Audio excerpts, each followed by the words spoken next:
Alors, grâce à cette figure, nous allons comprendre comment on peut analyser des données de transcriptomique sur cellules isolées ou sur cellules uniques.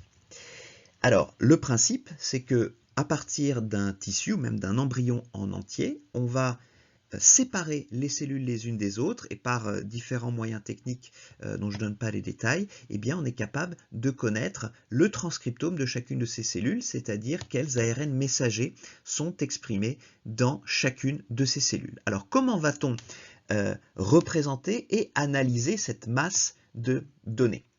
Eh bien, on va le représenter sous forme de graphique, ce que vous voyez ici. Donc là, sur l'exemple précis, on a pris comme point de départ un embryon humain de 10 jours et on va séparer ces cellules et on va représenter chacune de ces cellules par un point dans un espace virtuel, je dirais, dans un graphique avec un abscisse et une ordonnée. Et lorsque deux de ces points sont très proches, ça veut dire que le transcriptome est très proche. Ça veut dire que ce sont quasiment les mêmes ARN messagers qui sont présents dans des quantités qui sont similaires.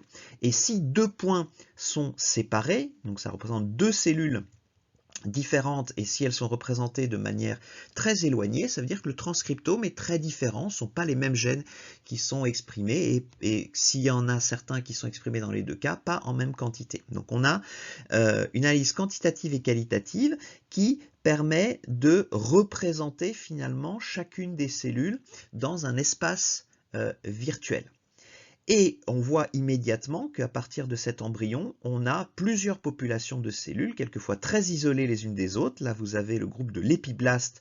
Ici, vous avez un groupe de cellules qui est de l'hypoblaste. Vous voyez qu'ils sont très éloignés les uns des autres et donc expriment des gènes qui sont très très différents. Par contre, au sein du groupe de l'épiblaste, de ces cellules-là, vous voyez que ces cellules sont très très proches les unes des autres et l'expression des gènes est très homogène au sein des différentes cellules de l'épiblaste. Alors ça, c'est les cellules de l'embryon en tant que telles. Là, vous avez un gros paquet de cellules qui correspondent aux annexes embryonnaires, avec les cellules en vert, c'est les cellules de cytotrophoblastes, et les cellules en bleu sont les cellules du syncytiotrophoblaste. Au passage, vous remarquez qu'il y a nettement plus de cellules des annexes embryonnaires, là vous avez leur nombre, plus de 2000, en comparaison avec les cellules de la partie de l'embryon en tant que tel, épiblaste et hypoblaste, où vous avez nettement moins de cellules. Alors, comment a-t-on par exemple séparé le groupe du cytotrophoblaste, syncytiotrophoblaste? Vous voyez que ça forme une masse de cellules. Il n'y a pas tant de différence que ça finalement entre le cytotrophoblaste, syncytiotrophoblaste. Les points ne sont pas si éloignés que ça, nettement moins éloignés par rapport à l'épiblaste et à l'hypoblaste. Eh bien, c'est ce qu'on va voir ici sur cette figure, où c'est une analyse en cluster. Donc, c'est-à-dire que chaque ligne ici correspond à un gène. Et on va avoir son expression avec une sorte de code de couleur. Plus ce gène est exprimé, plus il sera représenté en rouge, et moins il est exprimé, ou relativement moins exprimé, plus ce sera une coloration qui est violette. Donc chaque ligne, c'est un gène, chaque colonne, c'est une cellule.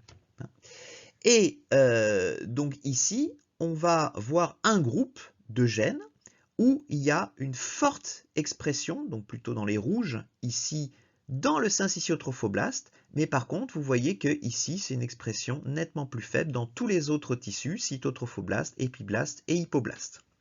Donc par conséquent, tous ces gènes-là vont être des gènes dits spécifiques du syncytiotrophoblaste.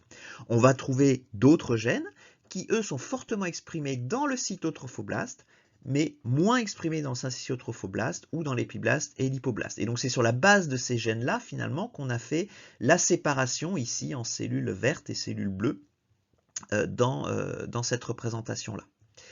De la même manière, on va trouver certains gènes qui sont très très fortement exprimés dans l'épiblaste, mais moins dans l'hypoblaste et nettement moins dans le syncytiotrophoblaste, cytotrophoblaste, et on va trouver d'autres gènes qui sont fortement exprimés dans l'hypoblaste, mais pas tellement dans l'épiblaste et dans les autres tissus.